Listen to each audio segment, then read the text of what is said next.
So what does the liver do? It helps break down glucose, carbohydrate metabolism. So it helps keep your glucose levels normal. It'll convert glucose to glycogen in the presence of insulin, and will convert glycogen back to glucose in the presence of glucagon. It also then helps with amino acid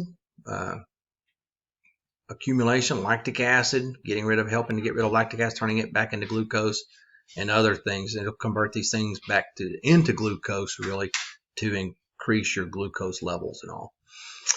It helps break down fats.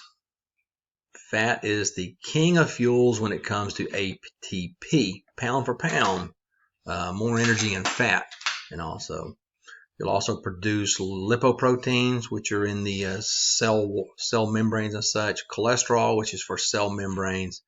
It'll even convert some cholesterol to bile salts, and that's for the digestion and such of the fat.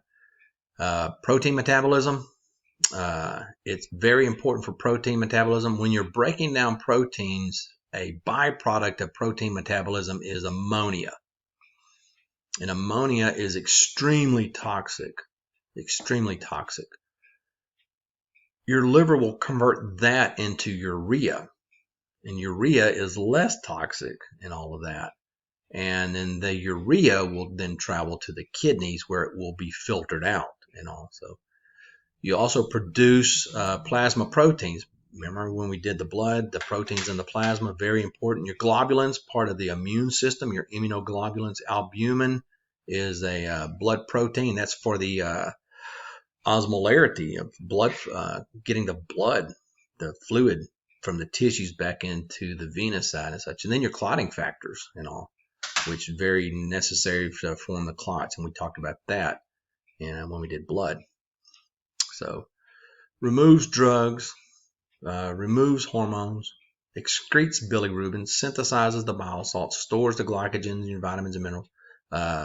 You do have the phagocytic activity there with your Kupffer cells, and then it helps activate your vitamin D. Why do you need vitamin D? Calcium absorption. Why do you need calcium? The list goes on and on, but hey, blood clotting, right? Heart contraction and such. So you need that calcium. Muscle contraction, need that calcium. So, but if you can't absorb it, you can't do anything with it. So it can't help you. The gallbladder is just a storage organ. It stores and concentrates. It absorbs the water. And if you're not hydrated, it's still absorbing that water. And so if you stay unhydrated, that's where you're going to produce a lot of those gallstones. So hydrate, hydrate, hydrate. Smooth muscles within the walls of the gallbladder. They squeeze and then they will eject that bile into the pancreas and such. And if you block it, it still squeezes and you're not happy. So when your stomach's empty, the ampulla of Vater, I just like that one, hepatopancreatic ampulla, closes, the bile backs up and is stored into the gallbladder. And then when you put food in the small intestine, you release the cholecystokinin, causes the gallbladder to constrict. At the same time, the ampulla of Vater relaxes. So, small intestine. Most of your digestion, most of your absorption occurs within the small intestine. In you're alive, so it's about 10 feet. As a kid, you probably heard it was longer than that. That's because they pull it out of a dead person and the muscles are all relaxed. So a living person is about 10 feet. Divided into 3 sections. The first part is the smallest, the duodenum, and then you have the jejunum, and then you have the longest part, which is the ileum. Ileum is referring to hip, but it's spelled differently. And that will join to the large intestine at the ileocecal valve, which is another sphincter right there.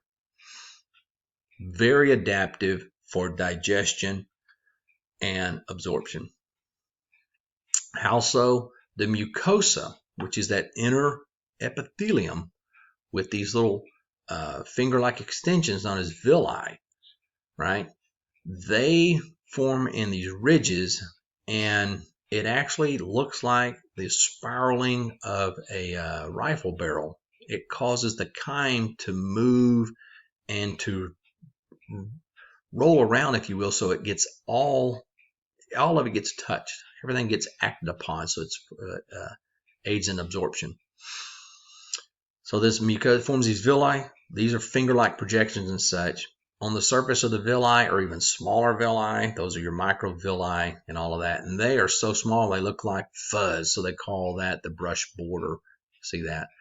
Within a villi, you have a type of lymphatic vessel within every villi, and that is known as a lacteal, because the lymph is a special type of lymph, and it looks like milk. It's white because it's fat. So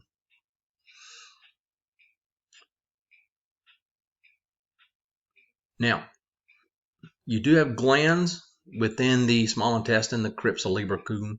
You don't have to know that. So they're within there, and that's part of the glandular epithelium, and they will secrete these intestinal juices, and that helps to keep the chyme liquid. It helps keep the chyme moving. And then the brush border enzymes, which are secreted by the small intestine. And these are enzymes which are going after disaccharides. So that's maltase is grain sugar, sucrase is cane sugar, and lactase is milk sugar. When you break those down, you get a lot of glucose, galactose, and fructose, which are all monosaccharides, and then the body takes those and turns everything into glucose. Other ones, dextrinase breaks off glucoses and such off the starches and all that. Peptidases breaks down peptides into the carbon chains, if you will. The aminopeptidases breaks off the amine and forms ammonia. Dipeptidases breaks down dipeptides. Nucleosidases breaks down nuclear material, DNA, RNA, things like that. Phosphatases breaks off the phosphates off the DNA and the RNA and such. So within the small intestine, you also have goblet cells, individual little cells, and they look like a cup, like a drinking cup, like a goblet. That's why I call them goblet cells. Duodenal glands, they secrete an alkaline mucus. Remember, the acidic chyme is still acidic, so you want to protect the mucosa of the duodenum, so you produce an alkaline mucus so that they don't get eaten away. So aspirin and such affects that. That's why you have to have a coated aspirin or another form of pain, like an ibuprofen or a Tylenol. So Pannis cells, these carry on phagocytosis, a type of white blood cell. They also secrete lysozymes, go after bacteria and such.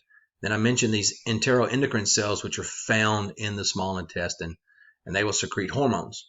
That would be the secretin and the cholecystokinin. And then underneath all of that, you have your MALT, your mucosa-associated lymphoid tissue. Any bacteria that made it through the mouth, made it through the stomach, got into the small intestine, bacteria are not supposed to be in the small intestine, they get rid of it. So, and you don't want that to pass through and get into your bloodstream. So that's what they're doing. And remember, nodes and nodules, nodes don't have a connected tissue an outer connected tissue surrounding, if you will. And so those are known as Peyer's patches. You see a lot of them in the ileum because in the large intestine, you do have bacteria, but you don't want them in the small intestine. So there is a good looking small intestine, a little bit of fat. This is all large intestine right here, but this is all small intestine. No, they did not swallow the hemostats. They just kind of put that in there so you kind of give you a reference, a size reference. But you can see this is living. See how red that is? All the blood flow into there? Good looking. So mechanically, two types of movements occur within the small intestine, segmentation and peristalsis. So segmentation is localized. It mixes the chyme, it mixes it with the juices and such, brings it into contact with the mucosa, allowing for absorption. That's caused by the circular muscle fibers. Then the peristalsis pushes it to the next little area and such. So when you get a wave of peristalsis, that is a migrating motility complex. So that just moves through the whole small intestine. And that can start at the stomach and go all the way to the large intestine, lasting anywhere from 3 to 5 hours. Chemically, you're trying to turn things into glucose. So you take any type of carbohydrate in there, starches, whatever, and you break them down. And then you try to get them into the disaccharide forms, and you break those down and get everything into glucose. If you don't make enough of the lactase enzyme, which is genetic and such, then you can't break down the lactose. Then the lactose actually ends up in the large intestine. The bacteria in the large intestine get the lactose, and it's like a frat party, and you're not going to have you're not going to have fun. So the bacteria will, you won't. Proteins and such, you break those down from polypeptides into dipeptides into a peptide. Then you break off the carbons, you break off the amine, and you take the carbons, depending upon their size and such, and you put them in there, and you get energy out of them and such.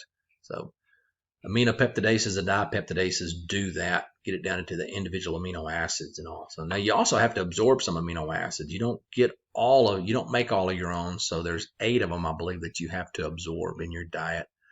The nucleic acids, DNA, RNA, that's important. There's carbon there. There's energy there.